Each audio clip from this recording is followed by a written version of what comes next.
Bom, então assim é que entramos nesses três tópicos que eu falava no começo, né? Que seria a conformação de uma literatura nacional, né? Uma literatura brasileira nacional. E esses três tópicos são nativismo, indianismo e nacionalismo, sim? Na verdade, sempre quando falamos aqui de ideologia, assim, na literatura, sempre que fazemos análises literárias, vamos colocar a ideologia de forma transversal. E, bom, aqui nesse momento histórico, se tenta colocar uma literatura, uma cultura propriamente nacional, mas ainda não deixa de estar totalmente relacionada com o que vem da Europa, sim? Então, cuidado com isso. Falamos de uma literatura nacional, mas que não deixa de obedecer ao domínio europeu, sim? Bom, vamos ver mais um pouco. Também outro detalhe antes de passar é que essas três características vão conformar o movimento Arcade e o começo do movimento romântico. Então, vamos fazer esse caminho entre um movimento e outro, falando dessas três características, sim? Bom, começamos. O que é o nativismo? O nativismo é o sentimento do homem colonial, curiosidade e apego ao Brasil, sim? O que significa isso?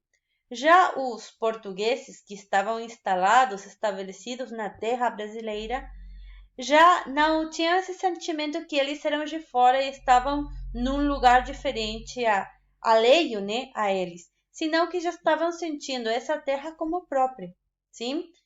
Como diz aqui, a terra adotada para viver ou a terra em que se nasceu. Então, tanto nascido no Brasil quanto quem veio, quem foi de Portugal para o Brasil, sente esse sentido de pertença que falamos, sim? E quando falamos de pessoa que nasceu no Brasil, estamos falando de filho de português nascido no Brasil, sim? Então, isso seria o nativismo, uma identificação mais profunda e política com o território, tem o território brasileiro. É justamente isto que se dá no processo de independência. Então, é necessário esse sentimento para que surja esse movimento de independência, sim? Mas também, quando falamos de nativo, em sua palavra em si, né, etimologicamente, falamos do que é próprio. Então, quando falamos do que é próprio, vamos falar de natureza e do homem que pertence a essa terra por nascimento, que aí é onde aparece a figura do índio, sim? O que é o indianismo? O outro tópico. O indianismo vai aparecer fortemente nesses três movimentos literários. No barroco, como vamos dizer, como uma parte constitutiva da sociedade, sim? Mas sem importância. No arcadismo, vai surgir através dessa ideia de que tem que fugir, sim? Da civilização e o único que está fora da civilização e que não é corrompido por ela é o índio, sim? E o romantismo, por quê? Porque vai na busca de uma figura heróica, o herói nacional. Então, o que se faz? Se idealiza a figura do índio, sim? Idealização indígena. Se coloca todas essas qualidades na figura do índio. O índio é um ser leal, é honrado, é forte, é valeroso, corajoso, é fiel ao dono. Falamos de dono, né? Porque nesse momento da colonização, o índio tinha essa figura de escravo, né? Então, colocando essa ideia de herói mítico que tem a literatura greco-latina, que tinha a literatura medieval, se coloca justamente a figura do índio, simbolizando pureza, inocência e que não corrompe a sociedade, sim? Então, essa é a questão do indianismo. Depois vamos ver o que é o nacionalismo. Mas, antes de entrar nisso, vamos ir no que seriam essas duas obras que apresentam esses três tópicos e que pertencem ao movimento Árcades e ao arcadismo. Por um lado temos a Basílio da Gama, com a sua obra O Uruguai, que aqui tem um I demais, O Uruguai. E por outro lado temos a Santa Rita Durão com sua obra Caramuru. Nessas duas obras aparece o índio no foco, sim, no lugar principal. Uma delas, sim, seria o Uruguai, é desenvolvida no sul do Brasil, aqui no Rio Grande do Sul. E a segunda, Caramuru, é desenvolvida no estado da Bahia, sim? Então, temos os dois extremos do Brasil, sim? Através da figura do índio. Mas, as suas tramas são bem diferentes, sim? No caso do Uruguai, se glorifica o homem natural, que seria o índio, porque ele enfrenta a civilização europeia, ou seja, enfrenta a chegada do branco, sim? Ele cuida da sua terra. E em Caramuru se glorifica o índio, por quê? Porque ele se converte à religião cristã e ele se torna submisso ao branco, ajudando ele também na conquista. Então vejam esses dois focos diferentes. Sim, é muito importante porque o índio é valeroso, é corajoso, é herói, mas dependendo do que ele faz, né? Então, vamos trabalhar principalmente com a obra Uruguai, porque está bem perto de nossa realidade, sim? Mas isso mais adiante. Bom, o que é a épica desses dois autores? Sim, né? As obras deles são curtas e tem esse estilo épico da literatura clássica, como eu contei já. É uma leitura complexa, sim, é uma leitura complexa, mas como tem uma forte carga histórica, a leitura em si é linda, não posso dizer outra coisa, é linda, sim. Santa Rita Durão, sim, que é o autor de Caramuru, foi um jesuíta, sim, ele foi jesuíta, ele fez seus estudos no Rio de Janeiro e depois vai para Portugal para se tornar jesuíta em si, sim? E depois da perseguição que tiveram os jesuítas, ele se exilia na Itália, sim? Ele o único que faz é escrever, ou seja, no que é literário, ele escreve a obra Caramuru, sim? E ele ganha muito prestígio justamente porque coloca o índio como o fiel à igreja, sim? Fiel ao branco. A obra dele, que é Caramuru, é relato da primeira instalação do Brasil, sim, do português, do branco, e descreve a fauna e a flora do país. Então, aí vemos a questão do nativismo, sim, uma descrição muito forte da flora e da fauna. E o que tem justamente a chegada do primeiro branco, né, no que seria a Bahia, o encontro dele com o índio, que o índio é fiel ao branco e ajuda na conquista, sim, e até dá o seu poder, dá as suas pertenças para o branco. E também, justamente como é uma obra histórica, essa obra, daí vai surgir a história da Bahia, sim? Como o primeiro brasileiro, o primeiro baiano, vai ser produto do homem branco com o índio, sim? E aqui temos só para que vocês vejam como é a estrutura, sim, está dividida em cantos, sim? Podem vocês que já em introdução à literatura puderam trabalhar com a questão da métrica, sim?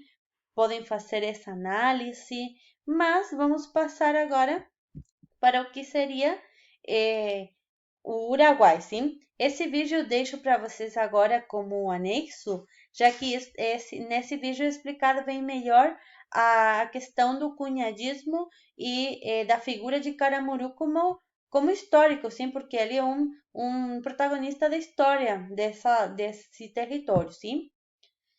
E aqui tem um dado importante dessa obra, que é, por um lado, a glorificação do colonizador branco, mas eu gosto muito de trabalhar essa questão do cunhadismo, que vocês também trabalham em cultura, né?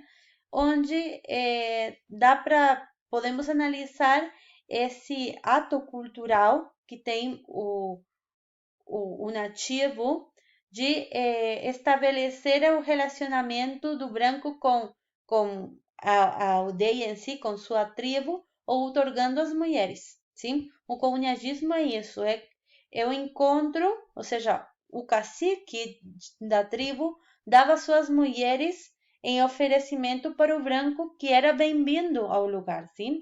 E daí é que surge o que chamamos da nova população, né, do Brasil, porque é o encontro e o nascimento de uma nova raça, sim? E bom, outras informações quem são as personagens principais da obra, que é Diogo Álvares Correia, que é uma personagem histórica, sim, ele existiu, e Paraguaçu e Moema, que são duas nativas, que são justamente quem forma esse triângulo amoroso, sim? E o interessante é que Paraguaçu se torna mulher de Diogo e ela é batizada sob a religião e também a cultura branca. Ela ganha um nome europeu, sim? E bom, passamos a esse autor que nos interessa mais, que é Basílio da Gama, sim?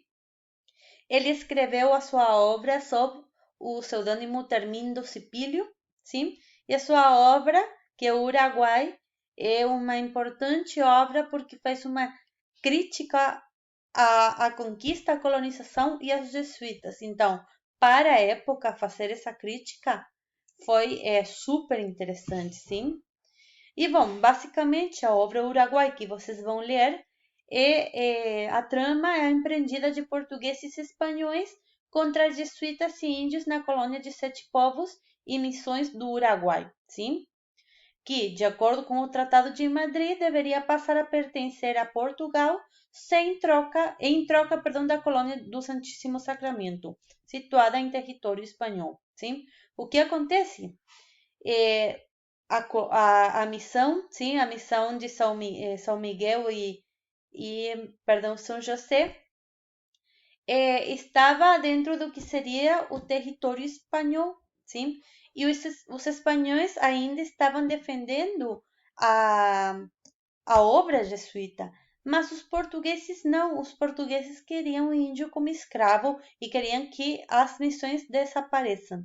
Então, através desse tratado, esse território passa a ser português e o português faz com que desapareça a colônia, a missão, né? E é aí onde os índios defendem, sim, a sua missão e lutam contra as tropas portuguesas. E, bom, ganha a tropa portuguesa porque é mais forte, mas fica muito glorificado o índio por causa dessa valentia, né? É muito interessante a obra, vocês vão ler. É uma obra que não é muito extensa, tem 35 capítulos, sim? E aqui vocês veem também a estrutura, também está dividida em cantos.